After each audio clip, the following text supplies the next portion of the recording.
Go on.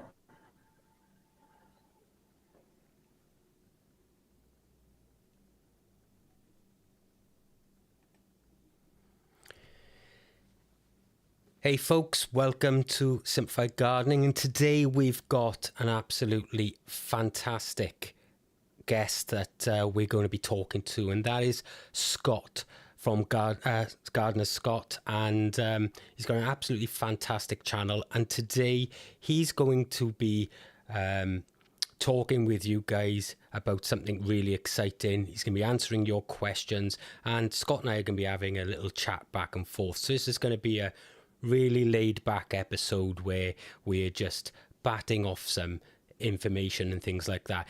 If you want any questions answered, make sure you put the word question in capital letters. In fact, put the whole question in capital letters. Don't put any statements in capitals, guys, because it's only me here at the moment, and I have to be able to get into the comments and find these things, okay, because I got no one pulling them for me. But essentially, that's what we're doing. So without any further ado, I'm going to bring Scott in, and we're going to have a little chat. Hi, Scott, how are you going?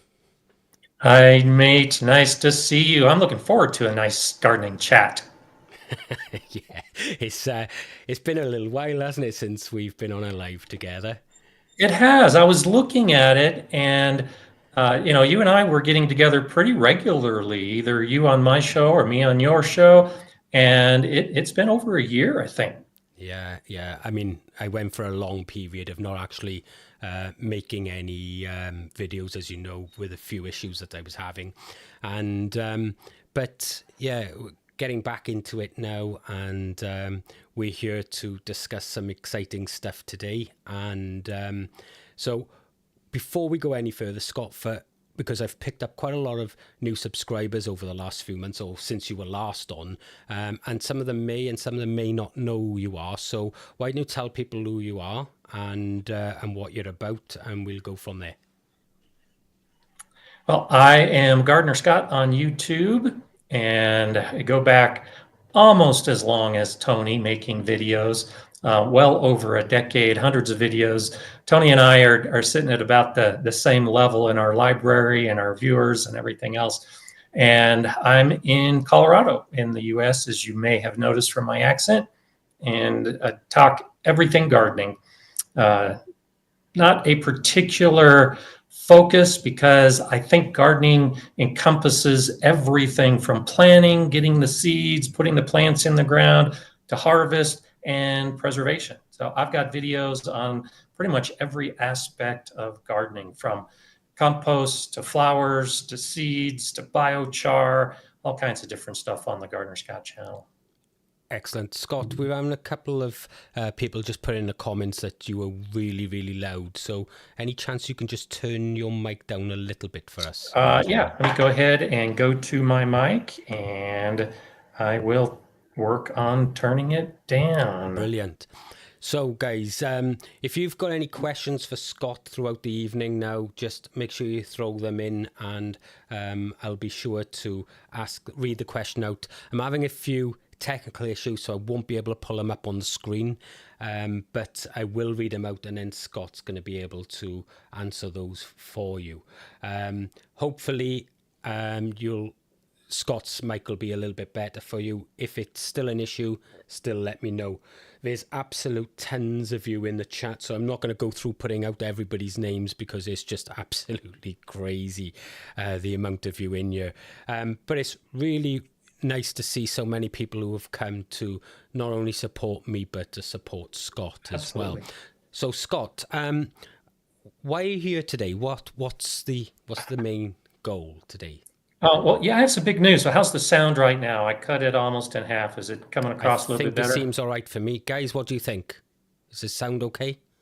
Let us know in the description. Sorry, in the chat, and we can I let you can know. cut it down if we need to do a little bit more. And so, like you, Tony, last year I actually cut back a lot in my video production as well because I was writing a book, and you know as well as anyone with your three books that it takes a long time to do the process, and especially when it goes to the editor, you don't really have time to make videos and things like that. So I have a new book coming out, Gardner Scott's Guide to Raised Bed Gardening. Excellent. Why don't you talk a little bit about that book, Scott, and tell people what it's about, what they can expect from it, and so we'll go into that a little bit now, and then we'll maybe do a bit more information around it later. Sure, sure. Yeah, it's a resource book. I actually took Tony's lead. I think Tony's books are great resources, good references for gardeners. So that's the way I approached my book as well. And though it has a focus on raised beds, it's really all about gardening. So I talk about planning, I talk about seed selection, I talk about starting seeds and transplanting and weather. I spend a lot of time talking about soil because I think soil is so important. And then, of course, I've got the how-to section on how to plan for raised beds, how to build the raised beds. Lots of photos in the book to give ideas of what you can do and what others have done. And then, of course, photos with step-by-step instructions on 7 different types of raised beds: metal raised beds, stone raised beds, wood raised beds, combination raised beds. And then, of course, I talk about trellises and protection. I live in Colorado, so it gets cold and snowy here. And to extend the season requires some type of system to protect the plants. I talk about that in the book. I talk about compost. And then I touch a little bit on the ideas of some preservation methods, and then give the calendar for the different things, particularly with raised beds, that you should do at different times of the year. So basically everything that encompasses a raised bed, it's pretty much in the book then, yeah? Brilliant. So we've got a couple of people asking some questions here. So I'm just going to ask you the first one, Scott, which comes from Susan Dennison. I live in Alberta with clay soil. Best way to grow carrots? So best way to pull carrots? Grow. Oh, grow carrots. Okay. Yeah. And so that gets down to the soil as well. It really matters. Carrots, if you want a nice long straight root, need to have a nice loose nutrient-rich soil. And so if you have clay soil, the carrots are typically going to be forked. They're going to look twisty maybe. If you have sandy soil, they're also not going to grow as well because it doesn't tend to have the nutrients within a sandy soil. And the thing I do, and Tony and I have talked a lot about this over the years, it's compost. It's all about the organic matter that you're adding to your soil. Not only does that provide the nutrients, but it also frees up the airspace. Basically, it creates more oxygen pockets within the soil. So when those carrot roots, and this holds true with beets and rutabagas and turnips, all those root crops, if you've got a lot of organic matter in the soil, you're going to grow better root crops. And for Alberta and places like Colorado, you may be able to get a couple seasons of carrots. If you have like a hoop system and you cover it with plastic, you can start your carrots pretty early in the year, and you can grow them pretty late in the year because they can handle some frosty conditions without too much difficulty at all.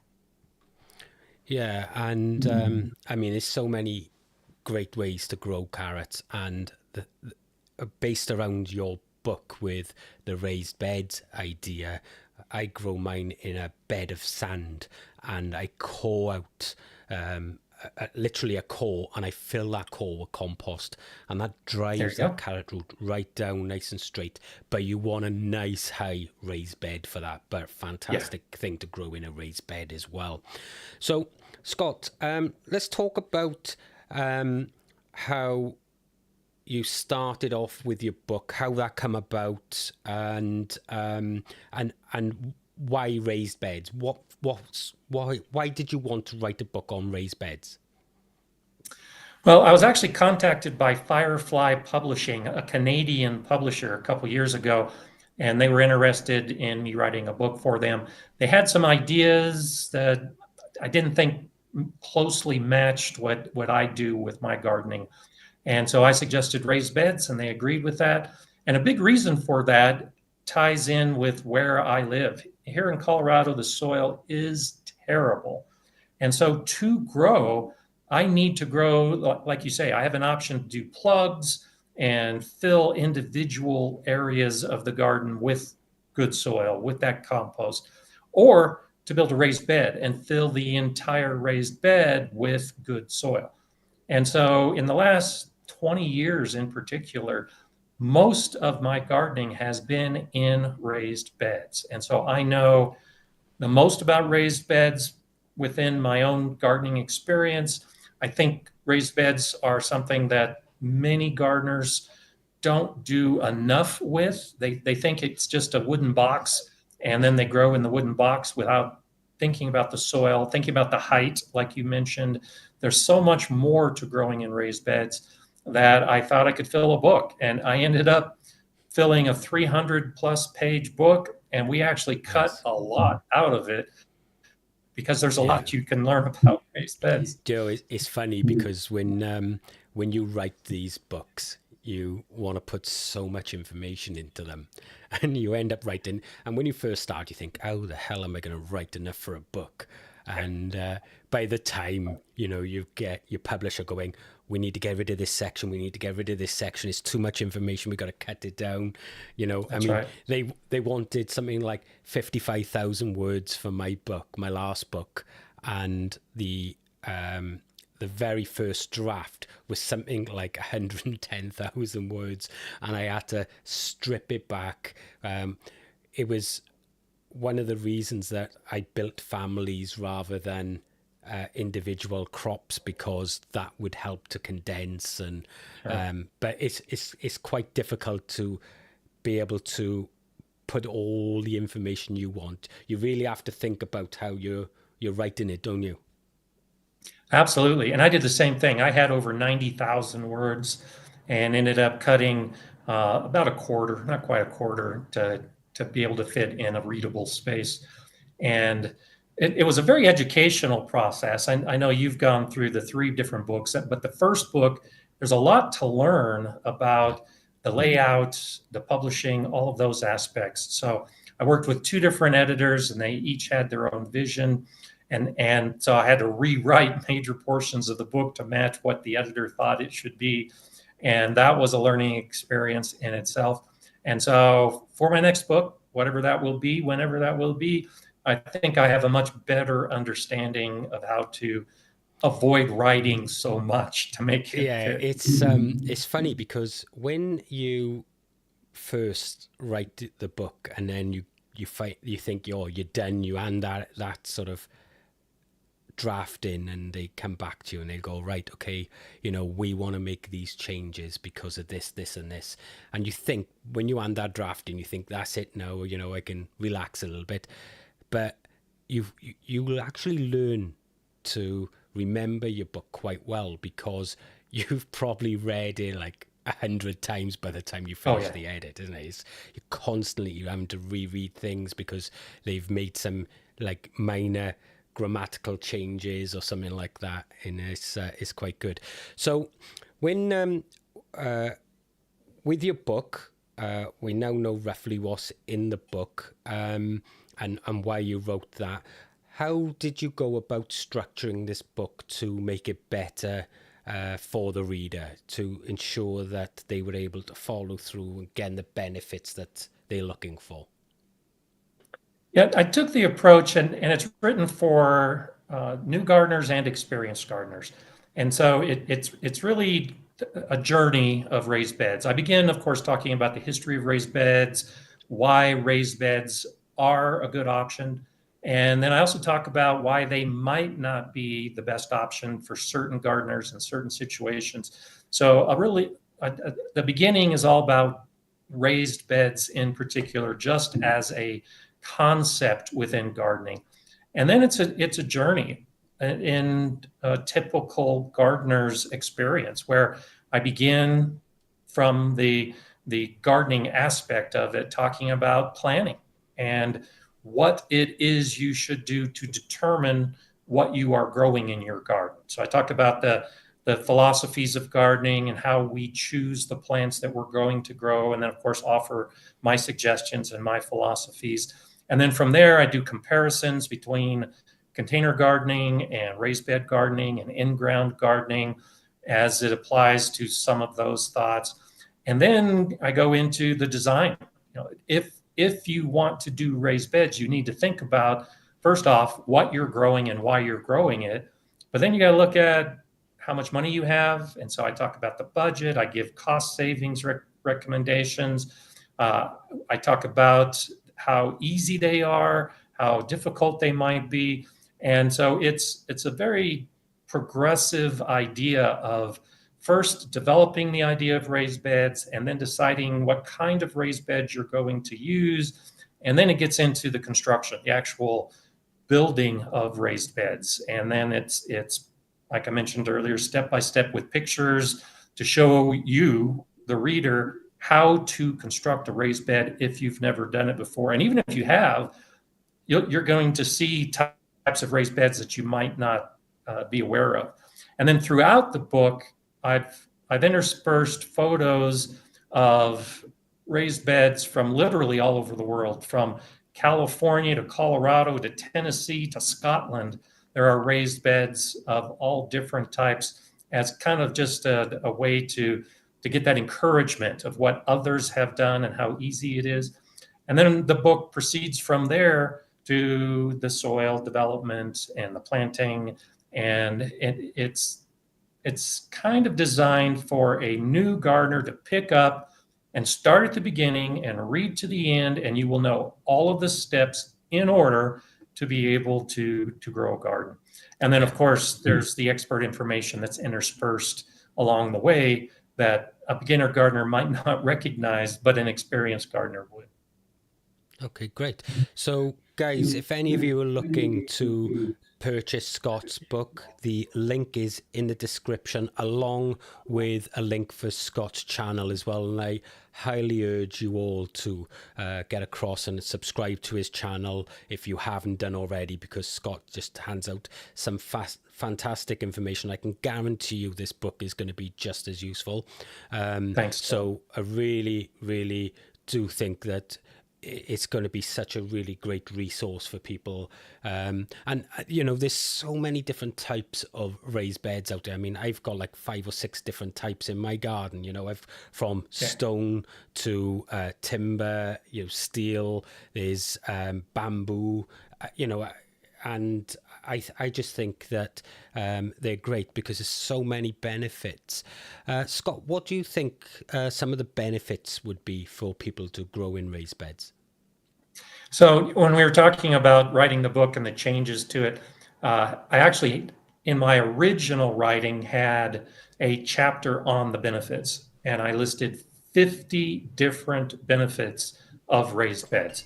And so the editor's suggestion was that we incorporate those ideas throughout the book with the different phases. So one of the best benefits is the soil. For someone like me with terrible soil, you can design a soil to fit your type of growing. For someone like you that lives in a very rainy region, you can design your soil so that it's not clay and waterlogged all the time by growing in a raised bed. Raised beds have better drainage, they have better exposure to light. I think, particularly for new gardeners, one of the biggest advantages is planning.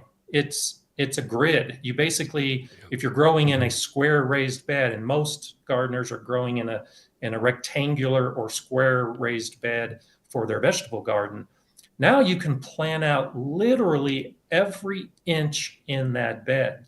And so you can choose your seeds, you can choose how many plants you're going to grow. You know exactly what's going to grow in your garden before you put the first seed in place. And then because it's a square or a rectangle, you can work from all 4 sides of that bed. So it's easier to weed, it's easier to mulch, it's easier to prune. It just, I think, overall makes the process of gardening much easier. And then I talked, like in Alberta, Canada, where you need to protect your plants from the weather, raised beds are ideal to develop a system like with hoops and plastic that are pre-fitted. So I've got my hoops, I've got my plastic already cut. I store them in the shed, and every year when it comes time to use them, I just pull them out and put them in place because they've already been sized to my beds.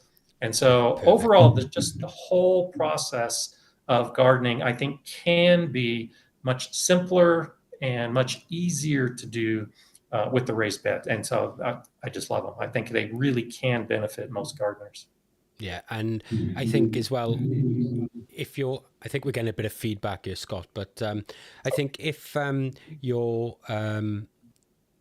especially if you're new, when you get a big open garden, it can be quite overwhelming. Weeds can take over. By putting a raised bed down on you, controlling what you're actually growing in, but it's much easier psychologically to deal with those beds because you think, right, you go there and you get an 8x4 bed for argument's sake, and it takes 10 minutes to weed because all that soil is already nice and loose anyway, because it doesn't get compacted because it's being walked on and what have you. And once you've finished weeding that, you see that bed is ready for planting. And psychologically, that's quite a big hit. Whereas if you're growing in the ground, like some of my beds are, you have to deal with all of that before you really get that little psychological hit that you're done. And so that's another reason for raised beds. But of course, I'm been having a few back issues over the last year or so, and I'm finding that the raised beds certainly help if if you have an issue with mobility and things like that. Yeah. I'm just going to have a little look through some of here now. So the Urban Gardener, Enoch's. It's a message out for both. What was the first thing you did to prepare for writing your book? So what did you do first, Scott? So the first thing I did was try to calm down because it's pretty exciting when you find out that a publisher wants to publish your book. But the first thing they ask for, and of course a very important step, is to lay out the book, is to figure out what the chapters are going to be, what the primary topics are going to be. And so I had to spend days figuring out what I thought were the most important benefits, the most important aspects, the processes that should be included in a book that haven't already. There are other books out there on raised bed gardening. And so I wanted to include things that were not in another book. And so you have to identify those things. You have to lay out the flow in the book. And so that was the first step before I even wrote a word, was basically laying out what the entire book was going to be by chapters, by subtitles. And then once the publisher and the editor specifically said, yes, that sounds good, then it was time to start writing 90,000 words to fill in all of those chapters. Yeah, I remember that quite well. And, I had everything in my head, right? I'm going to write this book. It's going to be about this, this, this, and this. And they said, whoa, hold your horses. We need this, this, this, and this from you. I was like, oh, right, okay, then maybe this is going to be a little bit more work than I thought. And it takes weeks just to even plan that book out, because sometimes what you get in your head doesn't make sense in a book, if that makes sense to you. And I found that absolutely. In my head, everything made sense. But as soon as I started planning and putting it on paper, I'm thinking, oh, that don't go there. Do you know what I mean? And so I can see why they do it. And was your book and the title and everything, what you envisaged before the publisher got hold of it? And did they have their sort of views and redirect you somewhere else, or? Well, no, actually, I wanted the book to be called Gardener Scott's Guide to Raised Bed Gardening, and they were in full support of that. And so the cover, I wanted to have a representation of what a raised bed garden could look like. And so that photo I took at one of our local demonstration gardens here in Colorado, and I thought it spoke very well to how good raised beds can look if you just take the time and lay it out. So the Yeah. cover, the title, and for the most part, the overall layout of the book is what I envision. Now, like you're talking about, my original writing of the book included a lot of personal stories, a lot of my history, a lot of why I garden. And you were able to do that in your book talking about your grandfather. But I think that was because you'd already written a couple books before then. So they cut out all of my personal stuff, and it really does focus on the gardening aspect of it. So I hope I can bring some of that back in a future book like you were able to do, talking Yeah. about your grandfather I and, think and some of your personal when stories. it comes to things like that, uh, especially when you're dealing with publishers, it's all well and good for them to say, "Oh, look, we just want to keep it like business is business," and but sometimes you just have to stand up to them, which is what I had to do even for the third book. I had to say, no, this is going in the book, or I don't write the book. And the reason for that is stories connect. And I agree. and for me it's about letting people into my life and being part of my journey, and and where or how I'm here today, being able to produce a book or whatever the case being, because to me the story is the reason I'm here, the reason I'm doing what I do, and I think it needs to be told. Uh, Yeah. Likewise for you. So sometimes, so when you do your next book, Scott, it might be a case you turn around and say, no, this needs to go in. So we need to find a Yeah. way to make that work. And, don't forget, it's your name on this book. It's it's your book. And I know they're the publishers, but, they don't always know best. They may know how best to lay something out and what have you, but it's only you that know your audience, and Yeah. it's only you that knows, how you really are and stuff. So, and I think those books tend to do much better than any just sort of like textbook, because I think the And it storytelling isn't is really important. it isn't just text, because they were very good about the areas where I wanted to put photos and how I wanted to incorporate some of the visuals. And so a lot of that I felt strongly about, Yeah, they did support. And yeah, then, I interspersed a few of the stories of my gardening. But, the whole first section where I was talking about, being a kid growing up in California in my aunt's garden, and that's the kind of thing that I'll have to find another place for in another book, because it didn't make it into it this one. and it needs to be told, I think, Scott, Yeah, because I agree. your fans want to know that stuff. So I'm just going to have a little dig through some things here. So there's a Okay. question here as well. If compost is a process mode and unfinished. Hang on, sorry. If compost is in process mode and unfinished, many people put on soil. So I hear if the soil is still processing, it's not giving nutrients and stores. Why do people not finish? So I think what he's saying So here is, there's Yeah, as soon as the organic material begins decomposing, there are nutrients available. And so the key is that when it's fully processed, now you have small bits of compost that you incorporate into the soil. And once you put it into the soil, there's more soil microbes, the fungi, the arthropods, all the soil life that then take it to the next level to make it available for plants. So, yes, it does make sense to go through the whole process, because the whole process in a compost pile is not the whole process. It still continues to be broken down and made available for plants within the soil. But chunkier compost, unfinished compost, can actually be a good mulch. And I do that a lot with my compost. If you are if you're cutting all of your ingredients, if you are perfectly sizing and perfectly matching the ratio, then the finished compost will be relatively uniform. The particles will be pretty evenly distributed. But if you're putting different materials in, they're going to decompose at different rates.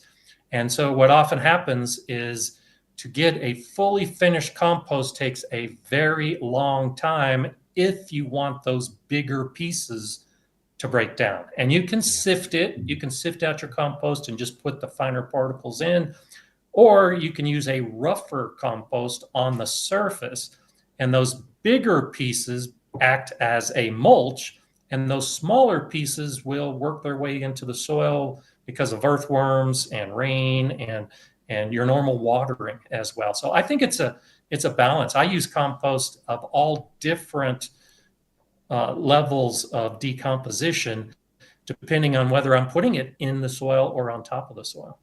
Yeah, exactly. I think the biggest issue a lot of people get wrong in composting, when they talk about this sort of nitrogen and carbon ratios and what have you, and they don't understand why it's a 30-to-1, it's not only just about being able to get the compost hot and have enough nitrogen and carbon, because nitrogen is always re-released back in unless it gases off, okay? So but you lose the carbon. That's why you get that shrinkage when in your compost bin, because the microbes are actually feeding on the carbon, and when they die, that nitrogen that they've consumed is re-released within the compost, okay? But the reason we start with a 30-to-1 is because by the time compost is mature and it's gone through the maturing phase, it needs to be a 10-to-1. And that 10-to-1 is the ratio that will be left when we're putting it on the soil. If you're putting compost, as Scott said, on soil, that is not completely finished, only use as a mulch, never dig it in, because at that point it will still be taking nitrogen from the soil to finish. When it's on the surface, it's not a problem because it's only taking nitrogen from the top couple of mil of soil, so that isn't going to affect your plants because their root system's much further down. But if you dig that in and it's not finished, it's going to be robbing nitrogen at the root zone, and that's where the issue is. So putting unfinished compost on the surface isn't a problem at all. It will eventually break down. It will just slow down because obviously you lose the heat and everything else at that point. All right. So we've got a couple of others. So Megan McGuire, Tony and Scott, what are your goals for 2025? So Scott, what's yours? And so one of my biggest goals is within my own garden, of course. We all have our gardening goals. And so I moved to this new house 5.5 years ago, and you can see this in my videos. I literally started with nothing. It was bare land, and I've built up to multiple beds and a greenhouse and a gazebo and pathways. And that was all part of a 5-year plan. Well, the 5 years is over, and I don't have everything done yet. So I need this 6th year to complete my 5-year plan. So that's my biggest goal, is to complete some of the construction that I wanted to do in the garden, the building of the actual garden areas. That's what I'm working on this year, is trying to actually make my 5-year plan complete. And then, of course, along the way, it involves adding more trees and more flowers and more herbs and more vegetables and all the typical gardening. But I'm also looking to do some traveling. And so gardening related traveling over the course of the year as well. So it's going to be a busy year. And hopefully, if the book does well, it's pre-ordered now because it comes out March 1st in the US and April 1st in the UK. And if it does well, I'm hoping that that'll be a green light to start writing the next book. And so it's just a never-ending process, as you know better than most, when you start trying to tie in all of the things happening in your life with all the things you want to happen in your life. And so I'm not resting much for 2025 as I'm looking forward. Yeah, there's no resting when you're writing books, I can tell you, because every spare moment you're writing, especially if you've got a busy life as well. And it's great Now, to I will mention, I've mentioned it in my own Monday live streams. So last year, I did a project in my garden where I took the suggestions of my viewers, and I had over 200 suggestions of what I should grow in my garden. And so last year, my big gardening goal was to grow everything new. I grew plants I had never grown before, very specific varieties. This year, I'm doing the opposite. So my big garden goal is to actually use nothing but seeds that I already have. So the hundreds of seed packets, the dozens of packets of seeds that I've saved, the dozens of packets that have been given to me. That's my big gardening goal this year, is to actually not buy any new seeds, to use what I already have and to see if I can essentially garden for free, because it's all been paid for and or a gift, and now I can move forward without having to worry about that part of it. So yeah. so that's a new goal for me. I've never done that before in the garden. And do you know what? Sometimes it's good to do things like that because it actually gets you thinking as a gardener that you don't need to keep dipping your hand in your pocket. And it's very easy as a YouTube gardener to want to grow the latest things and do the latest things in the garden because it makes good content for people. Definitely. And you want to advise and what have you around it. But those sort of things that you're doing there as well, you've got all of these seed that will eventually drop off with the germination rates. So, Yeah. By taking a year out and just growing all of them and leaving a few of those in the ground that you can collect fresh seed from again to continue again. And that's the secret with gardening really is getting Absolutely. out there, growing what you've got, and then sort of like last year you went and grew all this new stuff. You probably kept seed from a lot of it, so you'll have that there and that'll keep for a few years. So it enables you to be more not self-sufficient but less reliant on the stores and things like that. As far as I go, as a lot of you will know from my last live stream, I've had a few issues last year and I'm still looking for some land of my own. But getting land around here is very difficult.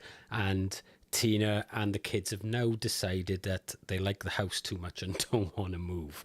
So there's another battle I'm having now. So That happens.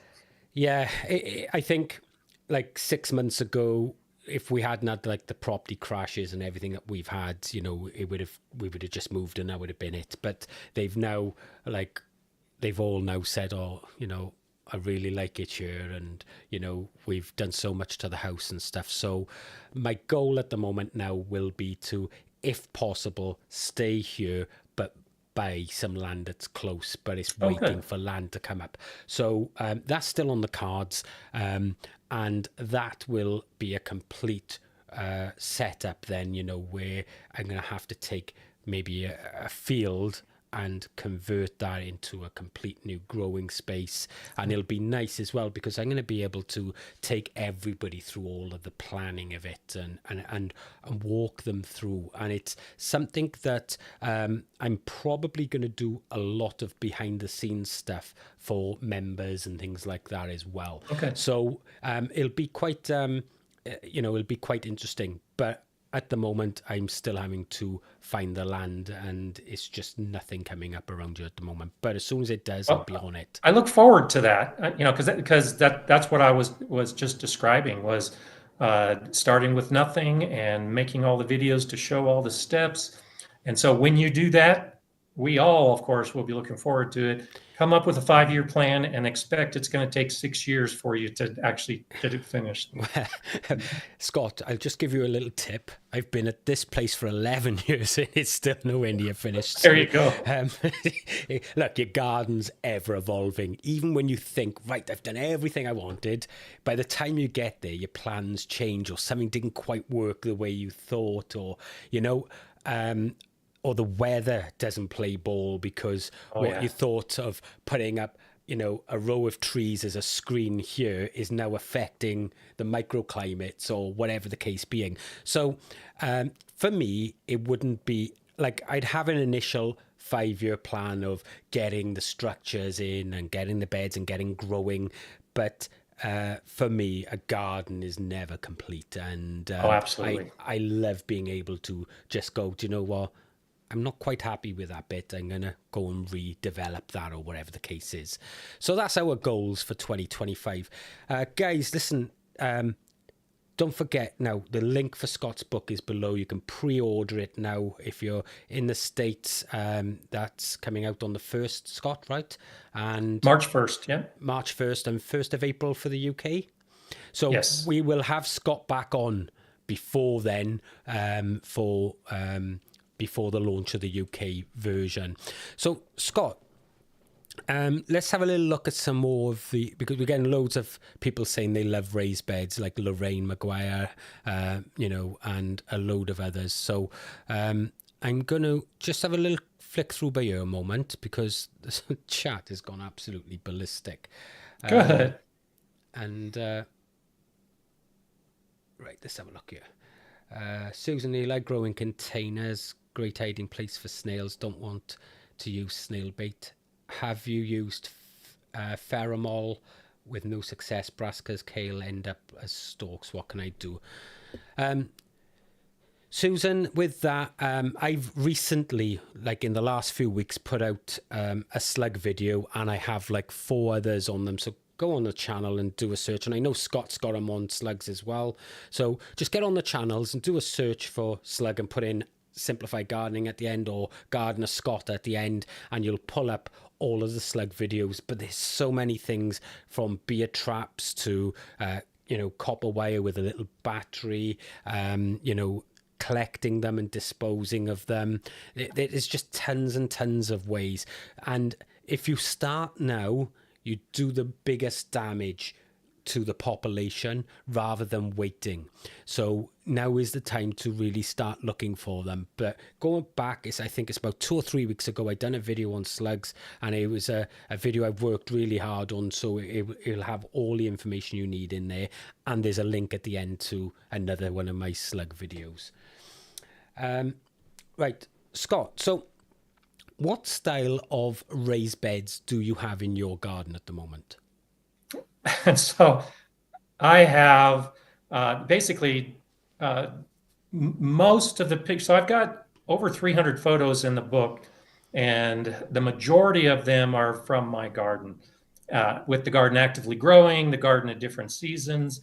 And so I show that I have wooden raised beds and I have metal raised beds, like the steel kits that you get and you build a bed with. I've got a series of metal raised beds that I built myself using galvanized steel.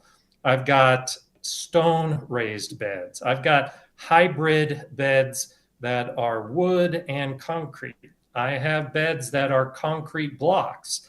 I have raised beds that actually don't have any sides. And I think that's an important aspect of raised bed gardening, is that the idea that I have about raised beds and the definition is that it's any raised area where the soil has been developed to intentionally grow plants. So I have hugelkultur mounds where I am using them as raised beds to grow my plants.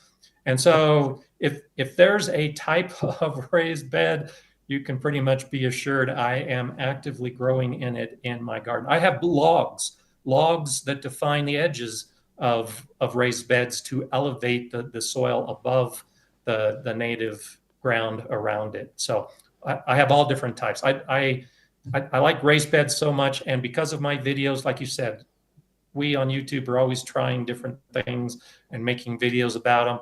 And so I've been making raised beds on how to, or I've been making videos on how to make these raised beds for years now. And so it was relatively easy to put that part into the book because I'd already done it all. Yeah, absolutely. Guys, if my eyes are wandering back and forth because I'm trying to watch two different chats here, and uh, that's why they're looking off the camera, okay? I just want to understand that. So Angie R's just said, hi, first time viewing your channel. I've become a keen gardener and doing no dig. I have clay ground, dry, awful soil. Suppose there's no quick fix. I'm composting in a few areas.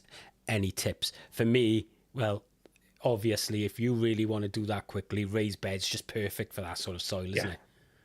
So, Yeah. you know, let's talk about that a little bit. How can that help Angie there?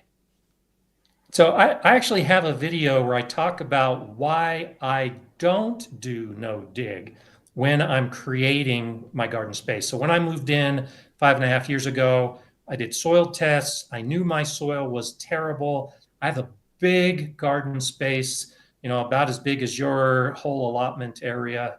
And I couldn't afford to, and I didn't want to take the time to work compost into the entire space. So the approach I took was to mulch as much as I could possibly mulch with wood chips, with a thick layer of wood chip mulch. And over the years, that mulch by itself, as it has decomposed, as it has helped moderate the soil moisture and the soil temperature, earthworms have moved in, lots of other soil organisms have moved in, and they're doing some of the work for me by working underneath that mulch. But then within the active growing areas, like in my vegetable garden, I had to go with raised beds. That is the quick fix. And I built the soil from the beginning, and every year I make it even better. And then, because I've got all these different beds, I didn't put everything in year one. It's been a progressive effort. And so each year when I add new beds, all I have to do is just pull aside the mulch to put in fruit bushes or put in fruit trees, or move aside the mulch and build some raised beds. And the base soil is already better than it was, but it is a long term effort. And just putting compost on the surface, like in a no dig method, is not enough. You really do need to look at what's happening 3 inches below the soil, 6 inches below that surface, 12 inches below the surface. And that takes a lot of time to develop. Yeah, I really like no dig methods. However, I'm not opposed to digging at all. And when Yeah. I like get this new field, the first thing I'm going to be doing is, lay out all my beds and everything else, and then I'm going to be turning those beds over, not because of anything other than I want to get a load of organic matter down into that Exactly. soil layer.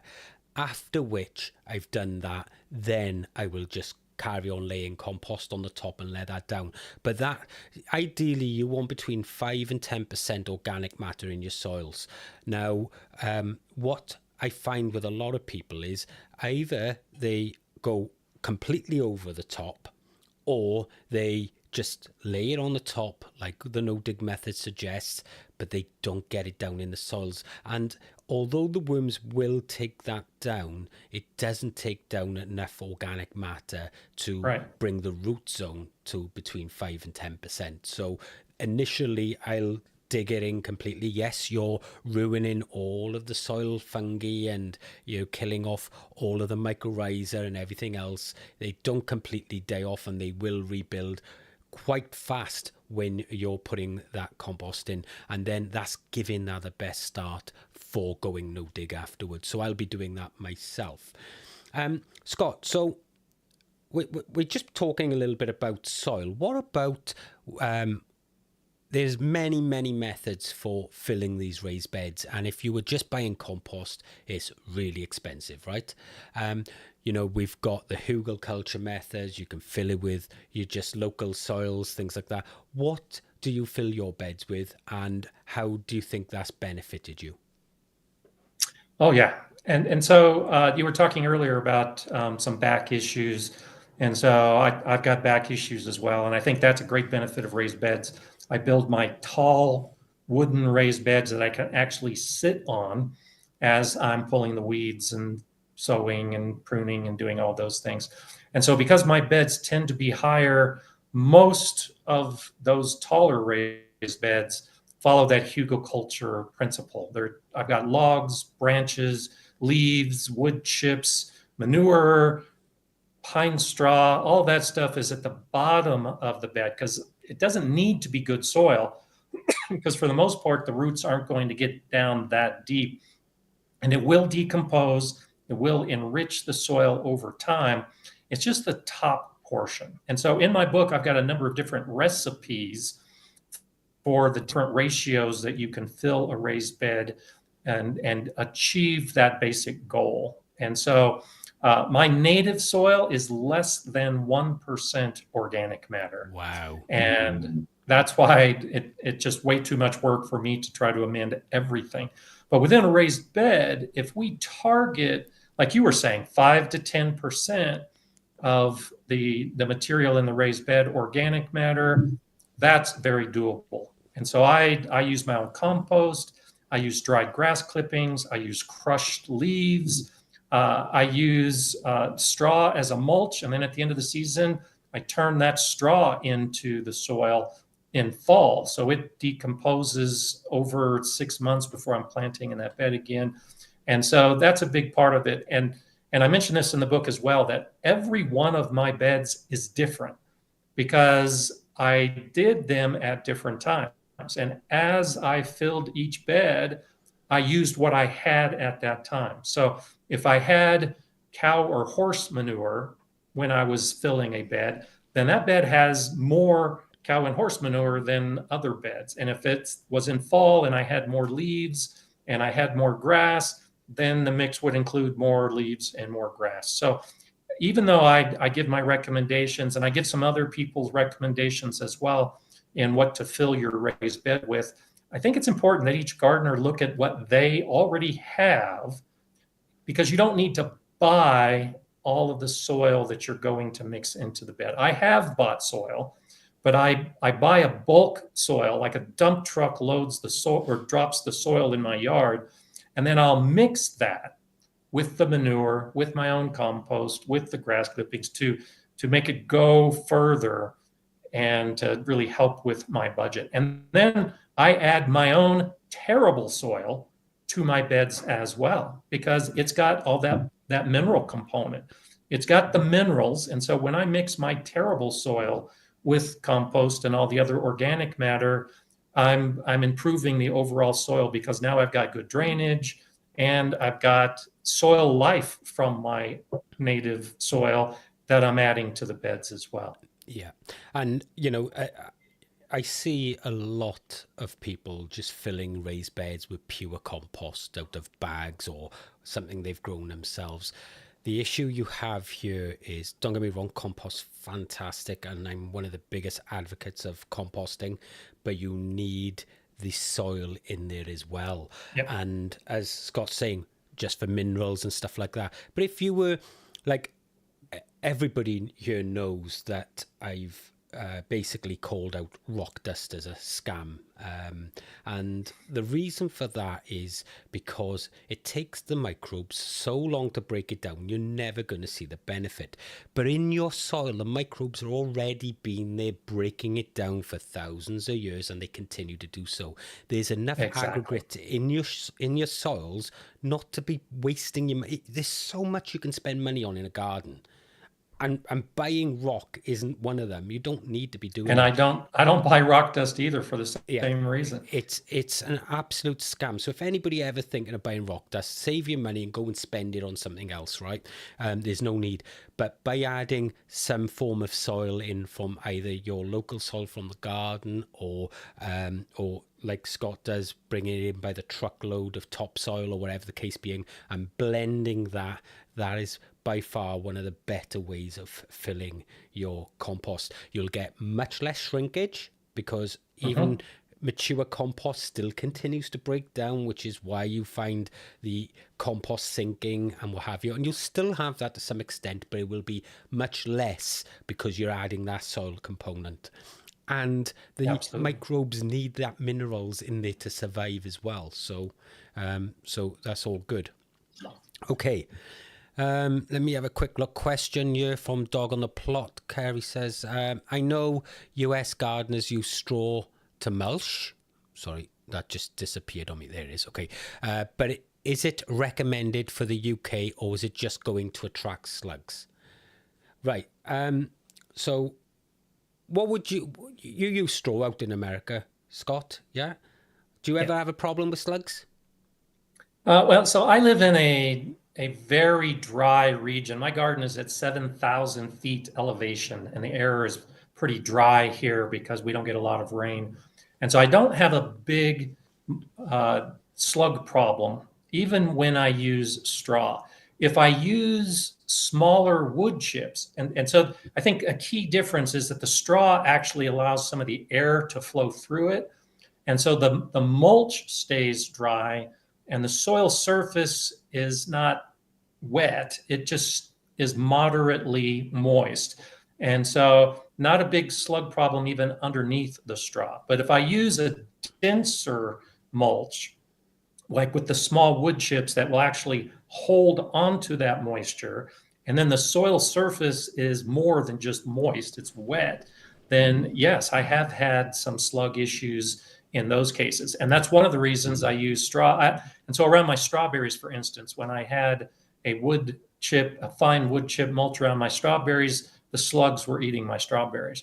But when I moved to a pine straw Stays mulch, much drier. because of that airflow and because I was able to avoid the really moist, wet conditions, most of my slug issues went away. But that's only because I don't live in a rainy Yeah. environment. And when it does rain, it dries out within a day or two. Right. Kerry, from my point of view, I live in one of the wettest places on earth, I think. I think I could start my own Amazon rainforest here. But I'll use straw as a mulch all day long. I won't have a problem. In fact, I got about 2 ton of it sat. The big round bales that you see on fields, I got 2 of those sat up there now, which is Wow. an ingredient that I'll be using for mulch and for composting. And here's the thing, though.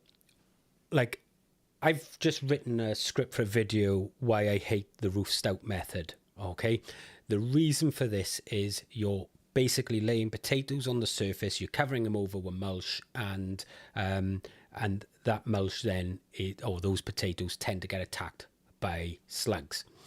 It's not mainly because the mulch is wet or anything like that, because wet mulch on top of wet soil isn't really a problem. Yes, slugs are going to go in there, but you deal with them like you would with anything else. Like in the video I spoke about earlier on, you can put slug traps down, you can do this, that, and the other, but you're going to get the same amount of slugs moving around if there's food there for them, whether the mulch is there or not, because if you're in a rainy environment, it's moist enough for them to just move in and do what they're Yeah. going to do. Okay, so the mulch itself isn't the problem.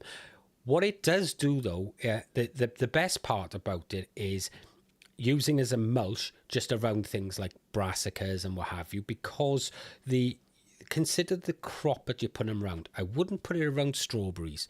The idea of straw mulch around strawberries, keep the fruit off the ground, stop it getting dirty and everything else. But in a wet environment, that doesn't really work. So Right. but I would use the straw as a mulch around other things. I use rapeseed straw for all my potatoes but when you have a straw mulch on top of soil, clean soil, then the issue isn't it. It's when those crops are sticking through, like in the roof stout method, where the tubers are just sat on the surface. It's an easy feed for them, but they don't eat straw, so they'll just go underneath it, and there's nothing there for them to eat. So if you're doing all the other methods, using nematodes or putting out beer traps, things like that, you can use as much straw as mulch as you want to, and I've used tons and tons of it, and it goes in all my compost. I never have any slugs in my compost, and usually that's where you get it. But because I manage the compost well, they don't tend to move into that either. So straw isn't an issue. It's your methods around dealing with slugs that is. Okay, so just think about that. But if you find, do a little test patch. Just put a small little patch of straw down on one part of the garden and see if that attracts the slugs. Move it back, and if there's a load of slugs in it, number one, you're trapping the slugs, you can get rid of them. So Yeah, that's a great really good trap. way to get rid of them. But if it isn't, then you've got no problems at all. And we're really wet here, so we're polar opposites, Scott, where you're up high and Well, dry. and that's the key difference. One of the things that mulch does is keep the soil moist. And when you're dealing with saturated soil from the rain, then slugs are going to be a problem, which Yeah. you see every single day. Where I have the complete opposite problem. I have to put the mulch down to try to keep the soil moist because it's so dry without the mulch. So I've just seen Nate's comment dissing the Ruth Stout method. Say it ain't so. Sorry to disappoint you, Nate, but I can't stand the Ruth Stout method. And like I said, the script I've just written will put all the reasons behind that why. And look, that's just my opinion. It might work perfectly well for other people. It's like I always say in gardening, there's a million and one ways to do the same thing, right? And I've just found a way that works much better in my microclimate than the Ruth Stout method, for all the reasons that you'll see in the video. But it's okay, you like it, Nate. It's not a problem, mate. Right, let's have a little look here. So, Scott, have you got anything that you want to say around your book that we haven't already covered? That maybe that people might not be expecting or something like that? Sure. Yeah. When you and I and other gardening authors write books, of course, we say, the book's coming out, go buy the book. But I would encourage, go to your library, go to your local library and just suggest to them that they get a copy of the book, because I recognize that not all gardeners can buy books. I mean, I've been getting gardening books for years and years because I just love sitting down and having my own reference material. But if you're not a buyer of books, then go to the library, and your library can have copies for you to reference whenever you want. And I think that's an important aspect. If you don't want to buy on Amazon, well, then go to your local bookstore, because your local bookstore will be able to get you a copy of the book. And, I think that's one of those things, particularly in our digital age. Those of us who like books sometimes feel like we might be limited with our availability without having to go online. And if you've got a local bookstore, I've already talked with the Canadian publisher, part of the Commonwealth, and they have a team in the UK. So part of the plan, of course, is to have my book in UK bookstores. But libraries are an option regardless of your country. And so that's one of those things that I haven't heard other authors talk about, that at least in the gardening arena, yes, I would love for you to buy my book, but I think it's more important that you get the information in the book.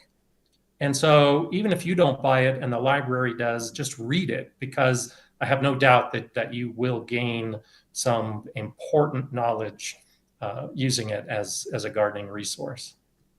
Yeah, and that's providing libraries are still around the way they're going at the moment with our councils. But yeah, it's a great way for people to be able to still get that information without any major cost to themselves as well, isn't it? So I've been going back through the chat, and we missed a question. It's not relating to raised beds, but it's from Rebecca Kelly. How early in spring to plant seeds that need stratification? Is there a natural indicator, like when daffodils are up 4 inches, etc.? Now, I know you talk a lot about this, so Okay. if you give yeah, I have all of my seeds that require stratification in the refrigerator right now. I live in an extremely cold region. We're talking minus 25, minus 30 Celsius is my typical coldest winter weather. And so just to avoid any potential damage of having the seeds out too early, I keep them in the refrigerator. That's ample for stratifying the seeds. And then it comes down to how big the plant is going to be when I put it in the ground. because my ground stays frozen for so long, I can't put plants in the ground typically until May. And so if it's a perennial flower seed that I am stratifying and I am going to be putting that plant in the ground, then it depends on the plant. If I want it to be close to flowering, then I will start it early enough so that the plant grows. And it depends on the plant. You can find out how long it takes for a plant to reach flowering stage. If I want it to be established and I don't care about it flowering in the first year, then I start usually in conjunction with my tomatoes or peppers about 3 months before I put it outside. Most of my perennial stratophyte seeds are about 3 months before I put them outside. But it depends on the seed. It depends on the size of the plant. And in my case, it depends on the soil temperature and whether I can even put the plants outside. Yeah. Okay, cool. We got one more question here as well from Megan McGuire. Tony and Scott, what are your favourite gardening books? So, Scott, what's your favourite gardening books? Everything that Tony O'Neill has written. That wasn't planned. It wasn't, but I really do like your gardening books. And I hope next year you'll say that about me. Definitely. So I have so many gardening books. It's hard to say that I have a favorite. I have, straw bale gardening. I have square foot gardening. I have 4-season gardening. I have all of the best sellers that everybody has, and I think those broach on the favorite only because they're good reference books, and I've made videos about them. And the reason they're bestsellers is because it gives a new viewpoint. But I like more of the science books, like Teeming with Microbes. I think is a book that every gardener should have, and Teeming with Fungi, the whole series.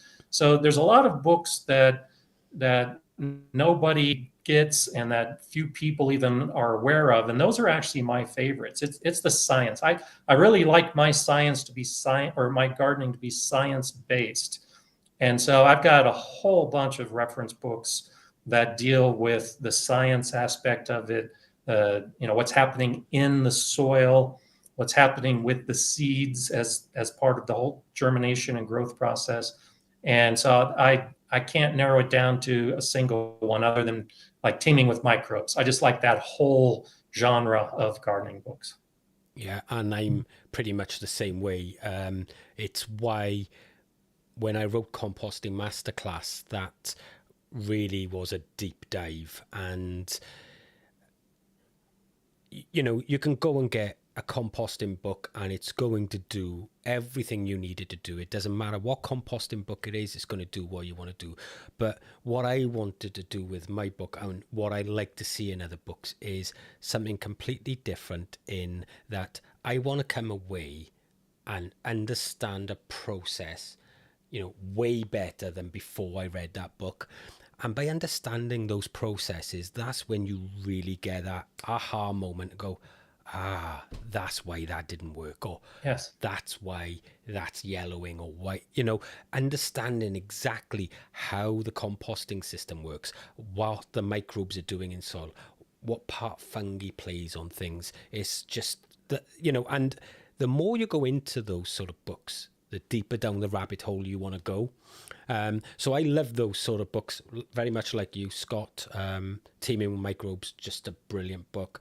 And again, I like a lot of the older books as well. I can't wait to get your copy of yours, because I know it's just going to be absolutely brilliant.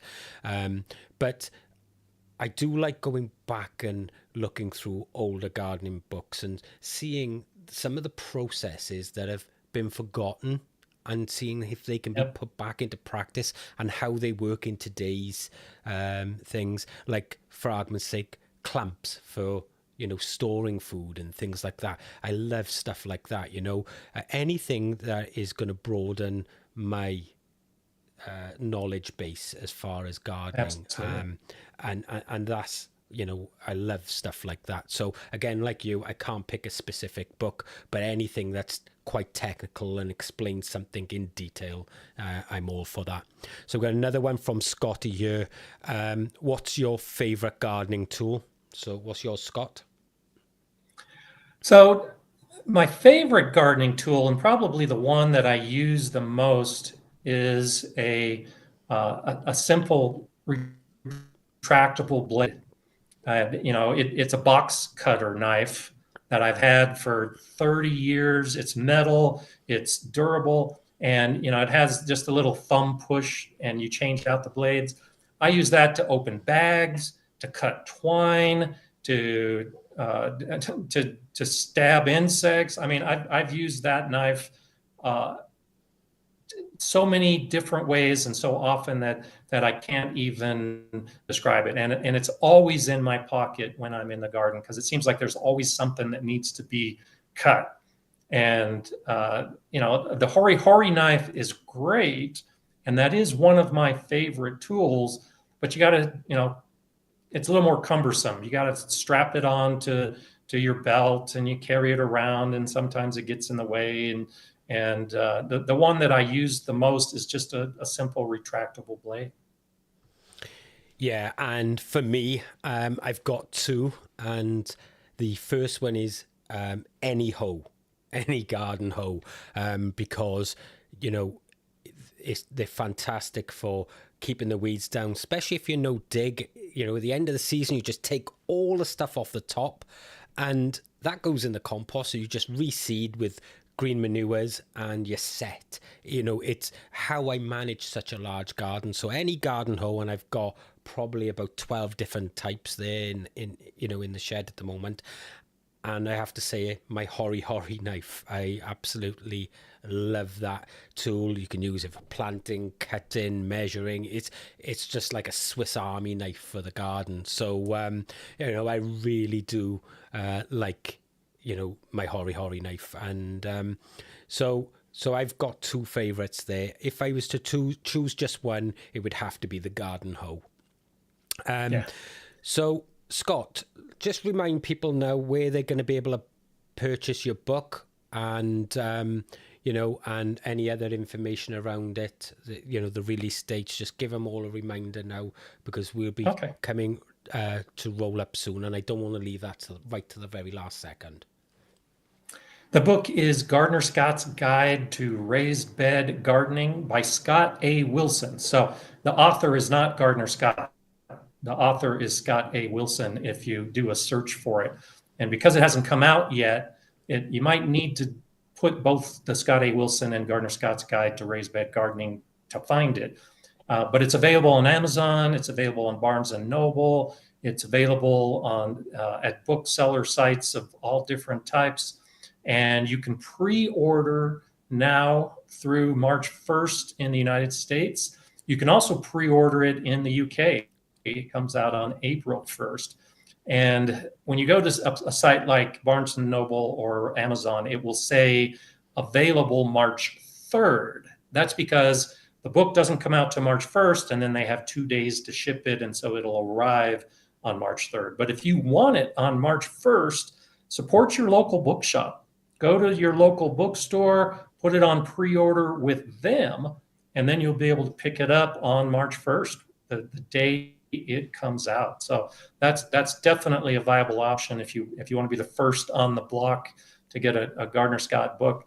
And then from there, it's just a question of how many you want to order and how many you want to give as gifts. I already have it is a good book. I really am very proud of it, and I have an advance copy from the publisher, and everyone I've shown it to has ordered it. And so it's one of those things that if you get it, you will probably want to give it to somebody else. So I'll warn you ahead of time that I think this is going to be a good gift for gardeners of all different levels. And then, as I mentioned earlier, go to your local library, ask them to stock it. Even if you're planning to buy your own, when somebody sees your copy, they're going to want to read it. So if your local library has it, they'll be able to read it at the local library while they're waiting for their copy. I know they were talking on one of your live streams with regards to whether or not you're going to be able to do signed copies. Is that still something you're toying with?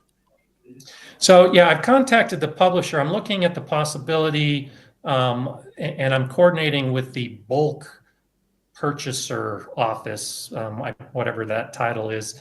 And so I am thinking about and looking into where I would buy the books and then sign them and send them out. And so I'll have more information about that on the Gardner Scott channel, and I'll mention it in the live stream. I'll also Yeah. post it in my social media if that happens. But something that I'm definitely planning on doing is to make a bookmark and then sign the bookmark. So I'll have a personalized bookmark that will be available for anyone who buys the book.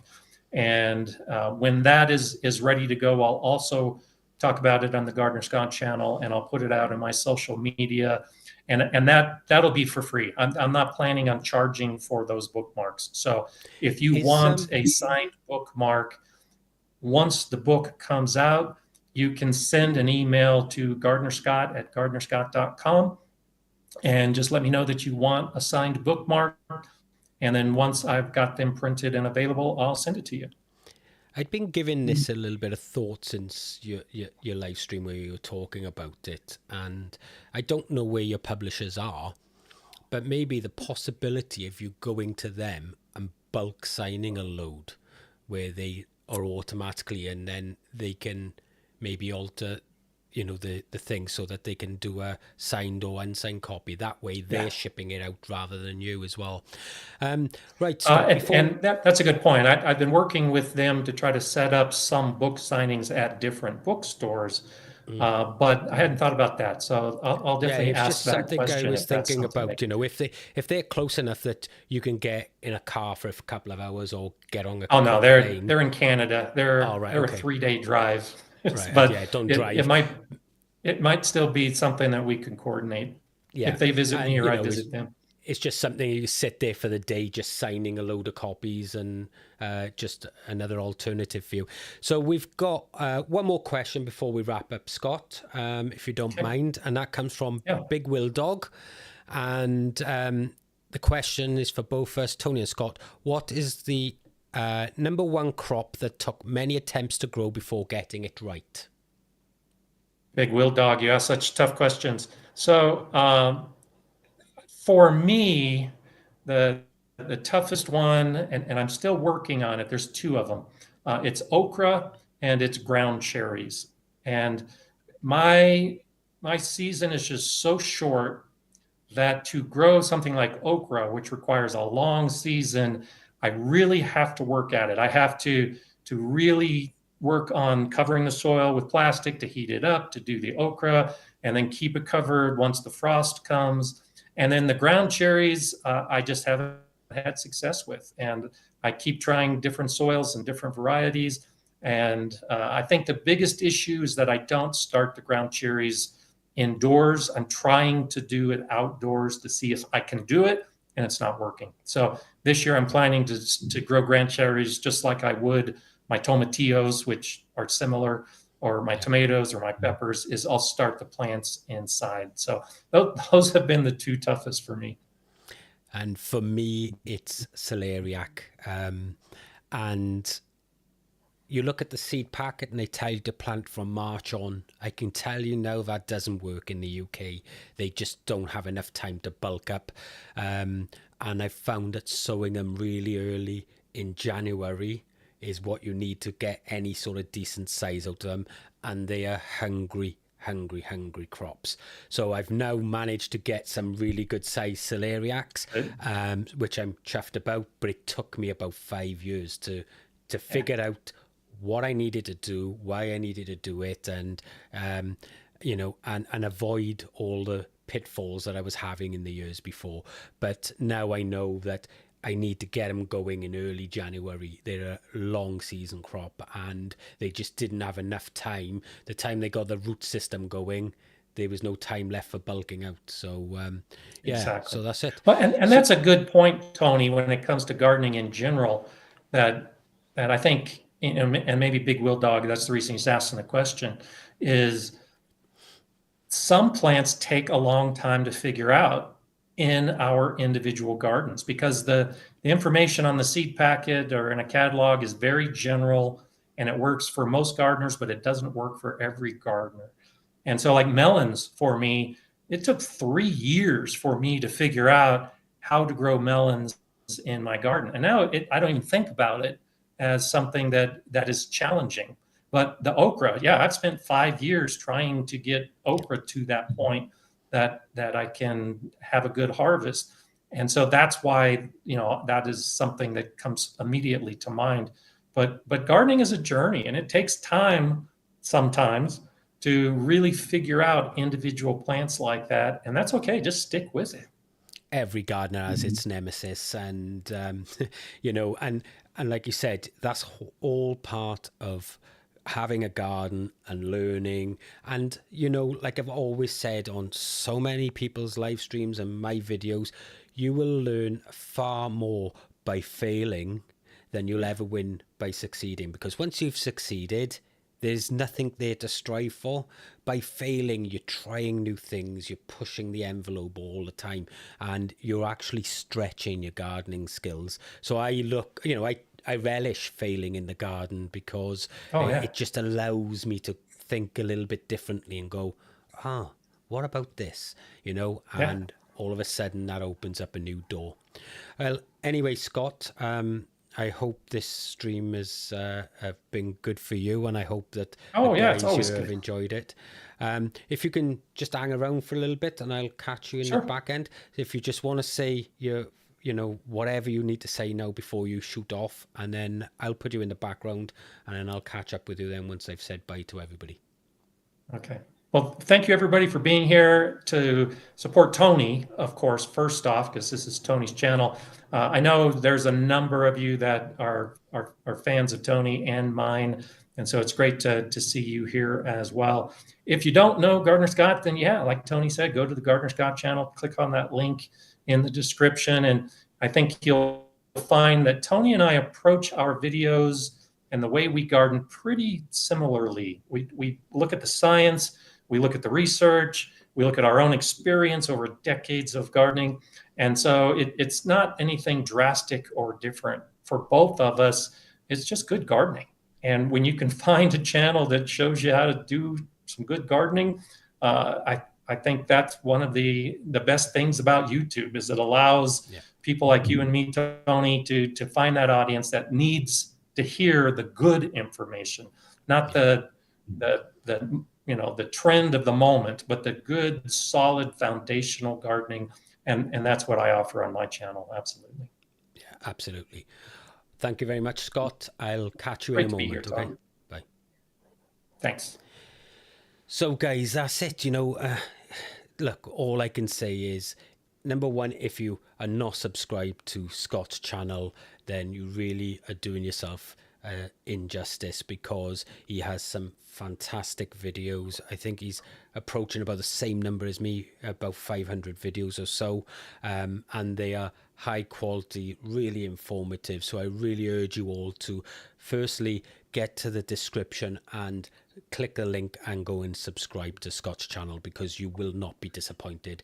And secondly, if you are even considering later in life or even now of raised bed gardening, then to get that book, because I can tell you now, you are going to love the information in it. You will not be disappointed in it. And if you can't afford it, like Scott has said, go and get it from your local library, because it'll be available there. It's coming out on the 1st of March in the USA and the 1st of April in the UK. We will get Scott back on in the meantime before then. And all I can say from myself, guys, is that I really hope you have enjoyed this live stream, because Scott and I love getting together. It's been a year since we've had a chat. On here, we talk all the time on on the phones and email and things, but on here it's been about a year, and when we get together, we just love conversing over all of our pastime, really, something that we're all really excited about doing. And And Scott is just one of the best teachers I know around gardening. He's a master gardener. So get yourselves over there, guys. Get on his channel and make sure you buy his book, because you will absolutely love it. Anyway, that's it from me. I am not sure if I'm going to be able to get a video out this Friday, because we've got storm after storm at the moment. I've been working and now we've just got pure rain, so I don't know if I'm going to be able to film in this rain. I'm hoping for a break in the weather so that I can film. If I can't, my next video will be next week though, guys. All right, but keep an eye out for it just in case it does drop into your homepage or anything like that. Anyway, from myself, I hope you all have a great evening.